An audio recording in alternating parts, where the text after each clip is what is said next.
I think that most of you are well aware of the numerous health benefits of meditation.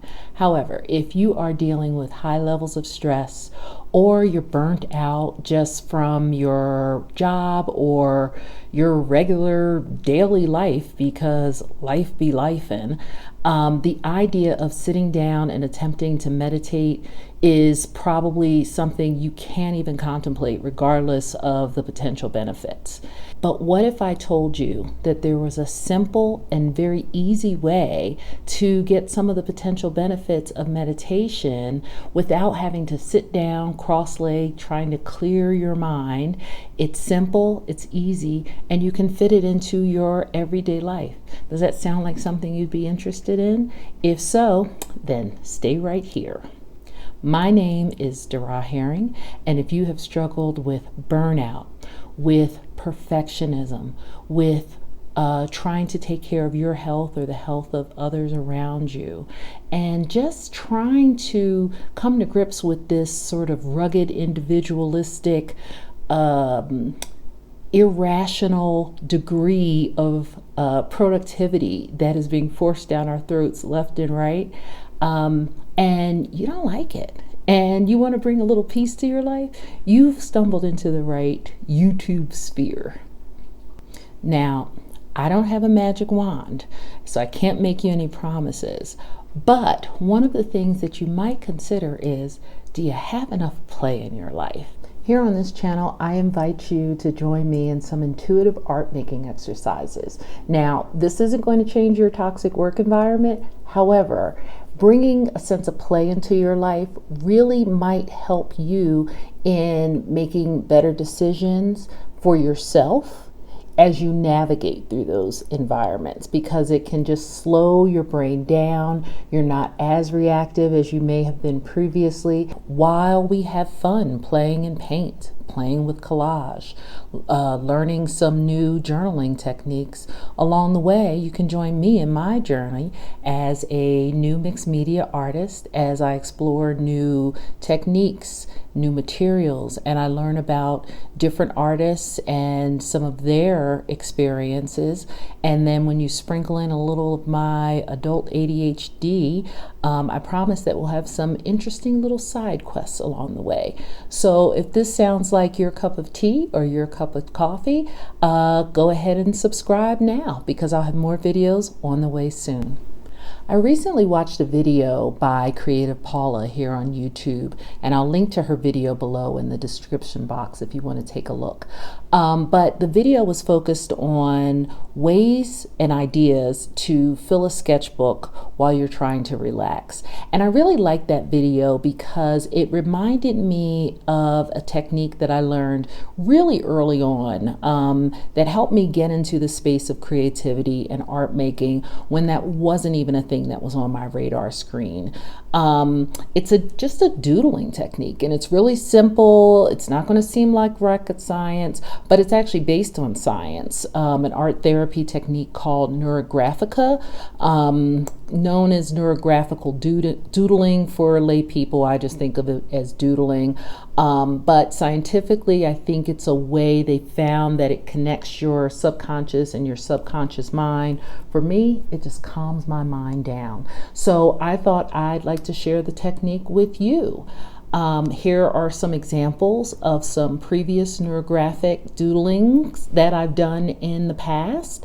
And just know that you can get as fancy as you want with these, or you can keep it as simple as you want as well. So I'm going to flip my camera around now so that I can walk you through a demo of me doing a little doodling here. And you can follow along, or maybe you can give it a try a little bit later and see how it works for you.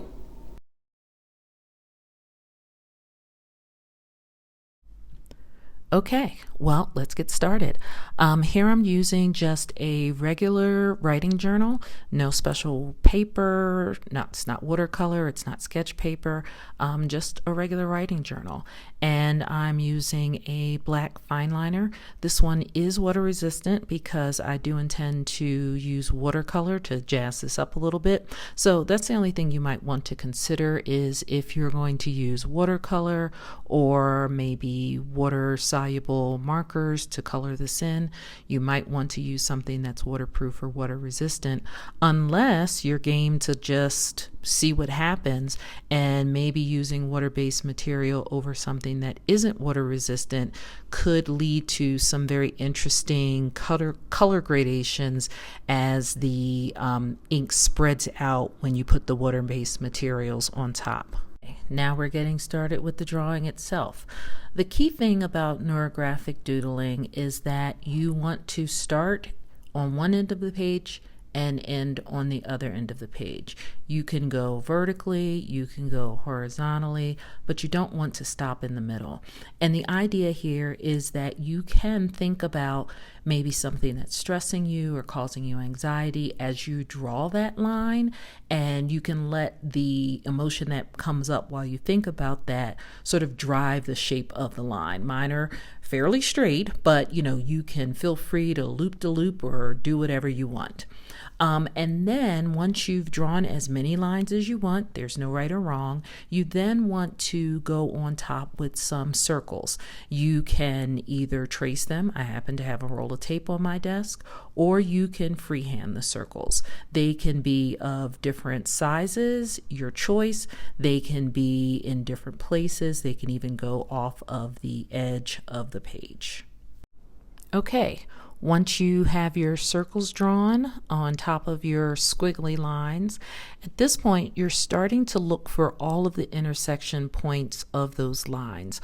All of the places where they come together, there's some sort of V. It might be a tight V, it might be a wide V, and all you want to do is go in and round off those corners. You can see how I've started doing those. There's no right way to do it, there's no wrong way to do it. You can round off the corners all the way across and then go back in and fill them in if you want to, or you can fill them in completely as you go. And as you do that, you'll start to see that they start to look a little bit like neurons, like brain cells. And I think that's part of what this exercise is about. Even if you don't think about it in that way, it just starts to look a little interesting. You can either fill in those corners the way that I started to, or you can instead go inside of each shape and just make a, sort of oblong, circular-ish shape within that area, and then color all the way around the edge there, if that's a way you'd prefer to go instead. You can also darken up the lines. They don't have to be even. Let's say you sort of come off the line a little bit. You don't like the way the shape looks. There is no wrong here. You can thicken lines up as much or as little as you want. And then you can also go into some of the shapes and create some patterns, create some marks. You can do that in some of the shapes, all of the shapes, or none of the shapes. Again, don't overthink it. As a matter of fact, if you can, let your brain sort of go on autopilot. If you have some music playing in the background, that would be great. Hum a little something. Just don't think too much. This is supposed to be a brain break. Okay, so you're going to take your time here and just take it easy. One of the nice things about this is it's probably going to remind you of coloring. So this is definitely not something that you have to finish all at one time. You can obviously stop or start whenever. And again, just take your time with it. Relax, have a good time. And again, it's if you have other doodling things that you tend to do, certainly feel free to work that into this process as well.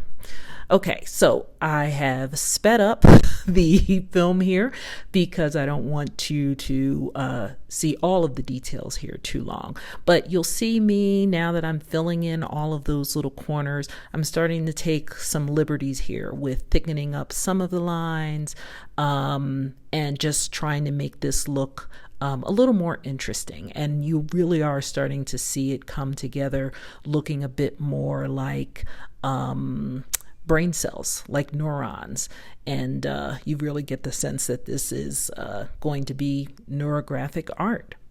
So you'll continue to just put your finishing touches on this as you see fit.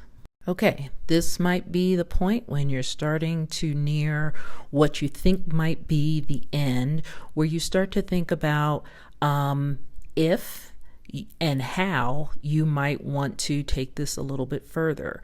Are you interested in using some color to jazz this up, or are you going to stick with the black and white, which has its own little charm, and then maybe black and white with a little more mark making and doodling inside of the shapes? It's really up to you, but I am going to go with adding some color. Now, if you're just getting started with doing things in the creative realm, I don't want you to go out and spend a whole lot of money on art supplies. I did, but I had the sense really early on that this was something that I was going to get deeply into. But you can certainly start out with some, very low cost, student grade materials, and, pick something easy like a set of watercolors, some markers. I'm going to show you just a couple of ways that you can use them here. But until you're sure that this is something that you want to do, don't spend a whole lot of money. Unless buying things like supplies, maybe you're a maximalist and that gives you a little bit of joy. So I've started out here with my watercolors, and I started out just sort of filling in some individual shapes with colors, which certainly is a way to go. But then I decided, hey, let me mix this up. Who said I had to stick within the lines, right?